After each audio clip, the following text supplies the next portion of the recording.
You may connect up to 6 compatible Bluetooth devices.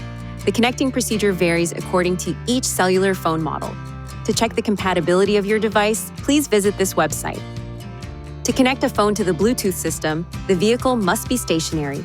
Press the Menu button, touch Connections, Devices, then Add New.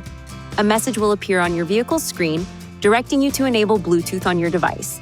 Ensure that the code on your vehicle's screen matches the code displayed on your device. In your device's Bluetooth menu, ensure that notifications are enabled. If the software on your phone has been updated and you are experiencing difficulties using the Bluetooth system, it may help to delete and then reconnect the phone. To do this, press the Menu button on the control panel, touch Connections, Devices, then the icon by the name of the phone you wish to delete. Touch Delete, then Yes. Once your device is removed, repeat the connection procedure. From the Connections screen, you can touch to switch to a different Bluetooth device.